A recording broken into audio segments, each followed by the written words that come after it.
बेलापूर शहाबाद प्रभाग क्रमांक 106 मधील राष्ट्रवादी काँग्रेस पार्टीच्या अधिकृत पदवीधर सुशिक्षित उमेदवार ज्योती पाटील यांच्या निवडणूक प्रचारानिमित्त माजी मंत्री लोकनेते गणेश नाईक यांची जनसभा पक्षाचे पदाधिकारी, कार्यकर्ते व स्थानिक रहिवासी आणि समर्थकांच्या उपस्थितीत श्रीराम मंदिराच्या सानिध्यात मोठ्या जल्लोषात संपन्न झाली। यावेळी गणेश नाईक यांनी ज्योती पाटील यांसोबत समस्त राष्ट्रवादी संपूर्ण ताकदनिशी उभी असल्याचे सांगितले।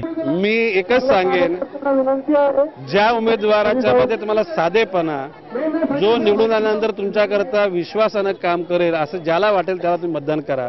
साधेपणानं ज्योती एवढा साधेपणा कोणाकडे नाही असं माझं मत आहे। विरोधकांना कोणाला आमचा पाठिंबा नाही, आमचा पाठिंबा म्हणजे आमचे उमेदवार ज्योती म्हटल्यानंतर आमचं संपूर्ण ताकद, तन मन धनाने, म्हणजे धन काय आम्ही देत नाही, परंतु मन आणि तनाने आम्ही ज्योतीच्या पाठीमागे उभे आहोत। या प्रसंगी उपस्थित मान्यवरांना तसेच प्रभागातील प्रतिष्ठितांना पुष्पगुच्छ प्रदान करून सन्मानित करण्यात आले।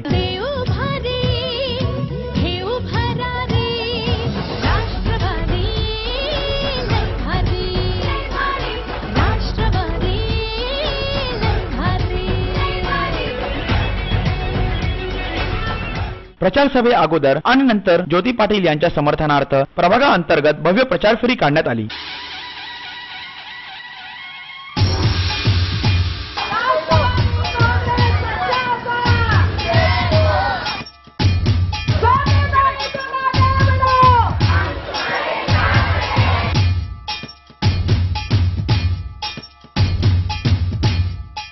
या प्रचार फेरीमध्ये वॉर्डातील स्थानिक रहिवासी असणाऱ्या महिला, युवक, ज्येष्ठ नागरिक आणि प्रतिष्ठित मान्यवरांनी सहभाग दर्शविला। कॅमेरा पर्सन असीम शेख सोबत सुदीप घोलप, पालिका प्रशासन, बेलापूर गाव।